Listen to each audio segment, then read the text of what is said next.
இந்த அக்ஷய திருத்தியை பிரின்ஸ் ஜுவல்லரியுடன் கொண்டாடுங்கள். உங்கள் வளங்களை இரட்டிப்பாக்குங்கள். இனிமே கண்ணை மூடிட்டு கடலை எண்ணெய் வாங்கலாம். ஏன்னா மந்த்ரா கடலை எண்ணெய் இதயத்தின் தயாரிப்பு. வறுக்க பொரிக்க ஏன் எல்லா சமையலுக்கும் மந்த்ரா தான். மந்த்ரா கடலை எண்ணெய், அபார ருசி, ஆரோக்கியமான உடல் நலம். தாவேக சார்பில் போட்டியிடும் வேட்பாளர்களை ஆதரித்து கட்சித் தலைவர் விஜய் தமிழகம் முழுவதும் பிரச்சாரம் செய்து வருகிறார்.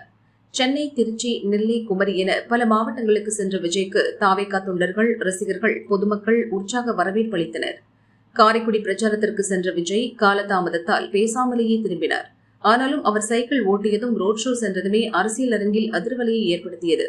இந்த நிலையில் தமிழகத்தின் மேற்கு பகுதியில் அமைந்துள்ள கொங்கு மண்டலத்தில் விஜய் இன்று பிரச்சாரம் செய்யவுள்ளார்.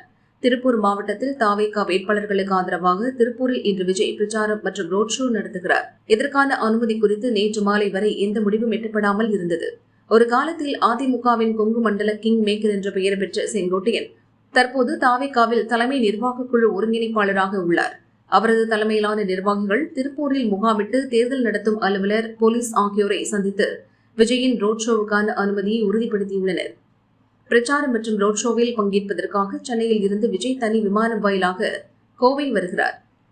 அவினாசி கைகாட்டி பகுதியில் மதியம் 3 மணிக்கு அவர் ரோட் ஷோவை தொடங்குகிறார். அங்கிருந்து பெருமாநல்லூர் வழியே திருப்பூர் மாநகர பகுதியான பூலுவப்பட்டி வரை பிரச்சார வேனில் விஜய் ரோட் ஷோ செல்கிறார்.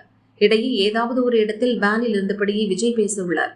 கொங்கு மண்டலத்தில் எப்படியும் வெல்ல வேண்டும் என்ற கணக்கில் முன்னாள் அமைச்சர் SP வேலுமணி, தமிழக பாரதிய ஜனதா முன்னாள் தலைவர் அண்ணாமலையை பிடித்தே ஆக வேண்டும் என்ற கணக்கில் செந்தில் பாலாஜியை அங்கு களமிறக்கியுள்ளது திமுக.